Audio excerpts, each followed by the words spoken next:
तो guys finally हमारा WrestleMania के पहले का लास्ट रॉ खत्म हो चुका और मैं सच्ची बोल रहा हूँ तो भाई आज का रॉ वैसे सच में ग्रेट था। तो अभी मैं आपको सब कुछ बताने वाला हूँ मैं क्या कुछ देखने के लिए मिला हमारे लास्ट रॉ में। तो इस वीडियो को फटाक से शुरू करते हैं। तो जहाँ पे हमें सबसे पहले हमारे रॉ के स्टार्टिंग में हमारे रोमन रेंस देखने के लिए मिल जाता है। रोमन रेंस आते हैं यहाँ पे भाई हमारे रोमन रेंस सीएम पंक की वैसे तो स्टार्टिंग प्रोमो में धज्जियां उड़ा देते हैं जहाँ पे ये बोलते हैं कि मैं ना पैट मैकेफी को देखना पसंद करूंगा लेकिन तुम्हें नहीं, एक पंटर को जो कि मेरे सामने बस बोलता रहता है। और फिर इसके अलावा हमारे रोमन रेंस ये भी बोलते हैं कि तुमने पूरी की पूरी ट्राइबल चीफ हिस्ट्री के बारे में करता है यूनिवर्स को, तुम्हें क्या लगता है कि तुम एक काफी ज्यादा बढ़िया हो? नहीं, तुम सिर्फ और सिर्फ एक हिपोक्रेसी के सुपरस्टार हो, तुम एक हिपोक्रेट हो। तो हाँ, यानी कि हमारे रोमन रेंस हमारे सीएम पंक को हिपोक्रेसी यानी कि हिपोक्रेटिक बोल देते हैं। और फिर इसके बाद हमें यहाँ पे हमारे ट्रिपल एच और एडम पीएस देखने को मिलता है जो कि कॉन्ट्रैक्ट साइनिंग कराने वाले थे ब्रॉक लेसनर और ओबा फेमी की। तो यहाँ पे सबसे पहले तो ऐसा लग रहा था कि दोनों आएंगे लेकिन नहीं, सबसे पहले यहाँ पे ब्रॉक लेसनर देखने के लिए मिलता है जो कि आगे कॉन्ट्रैक्ट साइन कर देते हैं। और यहाँ पे हमारे ब्रॉक लेसनर ये भी बोलता है कि इस रेसलमेनिया के बाद तुम्हें अपना और मेरा नाम भी याद नहीं रहेगा, यानी कि मैं तुम्हें इतना तोड़ने वाला हूँ। तो हाँ, यहाँ पे मैं सिर्फ और सिर्फ हमारे ब्रॉक लेसनर का ही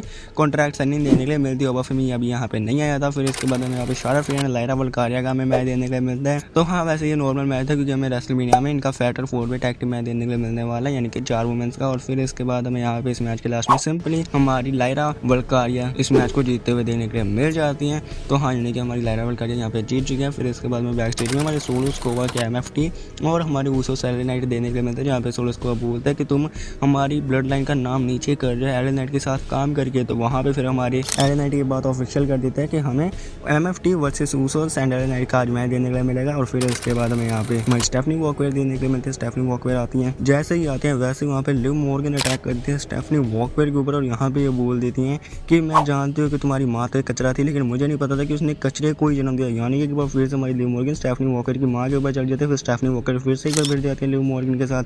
तो हाँ, यहाँ पे एक बार फिर से हमें हमारे लिव मॉर्गन और स्टेफनी वॉकर की ब्रॉल देने के लिए मिली। और आज सच्ची में बोलूँ तो लिव मॉर्गन का भाई एक नया रूप ही देने के लिए मिला था आज के रो में। और फिर इसके बाद हमें यहाँ पे Usos and L night versus हमारी एमएफटी का मैच देने के लिए मिलता है जहाँ पे मैच के लास्ट में हमारा टामा टोंगा डिस्ट्रैक्शन क्रिएट करता है जिसकी वजह से ऊसोस और एल नाइट इस मैच को जीत जाते हैं। तो हाँ, अभी के टाइम पे ये बंदे इस मैच को तो जीत चुके हैं लेकिन देखते हैं रेसलमेनिया में जीत पाते हैं या फिर नहीं। और फिर इसके बाद हमें यहाँ पे गंथर देने को मिलता है जहाँ पे एक बार फिर से जैसे ही गंथर आता है वैसे ही वहाँ पे सैथ फ्रीकिंग रॉलिंस आ जाता है जो कि आगे अटैक कर देता है गंथर के ऊपर। यहाँ पे भाई सैथ रॉलिंस गंथर से पूछता है कि आखिर तुम क्यों फाइट करना चाहते हो मेरे साथ रेसलमेनिया में। तो वहाँ पे गंथर बताता है कि मैं तुम्हारे साथ फाइट करना चाहता हूँ क्योंकि ये चीज़ काफ़ी ज़्यादा पर्सनल है।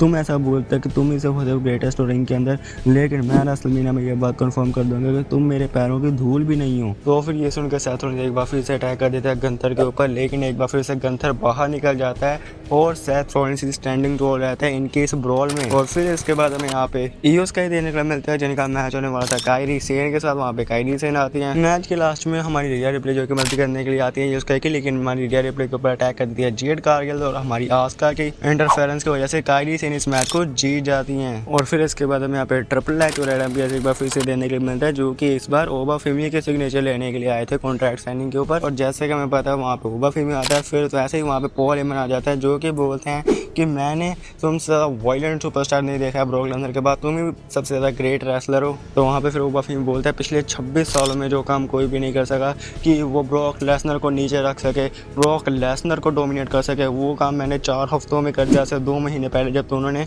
ओपन चैलेंज किया था तो वहाँ पे मैंने उसका आंसर दिया और मैंने ये साबित किया कि मैं ब्रॉक लेसनर की धज्जियां उड़ा सकता हूँ रेसलमेनिया में। और मैं ये साबित करूँगा कि ब्रॉक लेसनर का सूरज अब ढल चुका है। यानी कि ओबा फेमी ने भी यही बात बोली कि वो रेसलमेनिया में ब्रॉक लेसनर को हराने वाला है। और फिर इसके बाद हमें यहाँ पे जेवॉन इवांस और Dragon Lee versus Rusev and Eddie McDonald के बीच मैच देने के मिलता है जहाँ पे मैच के लास्ट में सिंपली हमारे ड्रैगन ली जो कि है ये एक स्टाइल कैच देखिए इस मैच को जीत जाता है। तो इसके बारे में हम लोग क्या ही बोले। और फिर इसके बाद हमें यहाँ पे हमारे तो फाइनली रोमन देने को मिलता है। रोमन आते हैं सबसे पहले, फिर सीएम पंक भी आ जाता है जहाँ पे सीएम पंक आकर बोलता है कि मैं यहाँ पे सिर्फ और सिर्फ सच बोलने वाला हूँ, मुझे बताना जब मैं झूठ बोलूँगा। यहाँ पे हमारे सीएम पंक बोलते हैं कि मुझे ना तुम्हारे काम करने का तरीका पसंद नहीं है, मैं सच्ची बोलूँ मैं तुम्हें पसंद नहीं करता, मैं तुम्हारी फैमिली को पसंद नहीं करता, मैं पसंद नहीं करता जब तुम बने थे चैंपियन, मैं पसंद नहीं करता जब तुम बोलते एक्नॉलेजमेंट, मैं तुम्हें पसंद नहीं करता हूँ। मैं ये भी नहीं पसंद करता कि तुम्हारा जो 1316 दिन का टाइटल है मैं उसे पसंद नहीं करता। मैं तुम्हारे उसे घटिया रेसलमेनिया मेन इवेंट्स को पसंद नहीं करता और ना ही मैं पसंद करता हूँ जो तुमने अभी तक खुद को रेसलमेनिया मेन इवेंटर बोल दिया कि तुम सबसे ज़्यादा मेन इवेंट कर चुके हो रेसलमेनिया को, मुझे वो भी पसंद नहीं है। मैं सच्ची बोलूँ तुम्हें घटिया इंसान हो और तुमसे ज़्यादा घटिया इंसान कोई भी नहीं है। ये बात बोलते हैं हमारे सीएम पंक रोमन रेंस को। तो हाँ, यानी कि आदमी सीएम पंक की वैसे तो ज़्यादा ऊपर जा रहे थे लेकिन लास्ट में रोमन रेंस यही बोलते हैं कि देखो ठीक है यार तुम मुझे पसंद नहीं करते, पसंद तो वैसे मैं भी नहीं करता तुम्हें और मैं एक ही चीज़ बार बार नहीं बोलूँगा। और रेसलमेनिया में मैं तुमसे जीतने वाला, और मैं सच्ची बोल रहा हूँ ना, तुमने ये जो 2-3 महीनों तक ये जो तुमने टाइटल संभाल के रखा है मेरी डब्ल्यूडब्ल्यूई में, ये मेरा टाइटल, तुम जो चैंपियन है वो भी मेरी बदौलत है, क्योंकि ये मेरी कंपनी है। और जब मैं यहाँ से जाऊँगा तो लोग मुझे याद करेंगे 10 साल तक, और इस वजह से नहीं कि मैं किसी और कंपनी में गया था। तो यानी कि रोमन रेंस वही वाली बात करते हैं, 100 सोनार के 1 लोहार के। और यहाँ पे रोमन रेंस ये भी बोल देते हैं कि मैंने तुम्हें 2 महीने दिए थे चैंपियन बनने के लिए, लेकिन तुम कुछ साबित नहीं कर पाए। लेकिन अब रेसलमेनिया में the new world heavyweight champion is Roman Reigns. तो हाँ, यानी कि रोमन रेंस ने ये बात कंफर्म कर दिया कि वो जीतने वाले हैं। सीएम पंक बोल रहा है कि वो जीतने वाले हैं। इसके बारे में हम लोग जरूर से बात करेंगे नेक्स्ट वीडियो में, तो उसके लिए सब्सक्राइब कर लेना। बाकी आपको आज का कैसा लगा वो भी जरूर से बताना कमेंट सेक्शन में। जाने से पहले लाइक सब्सक्राइब जरूर से कर देना।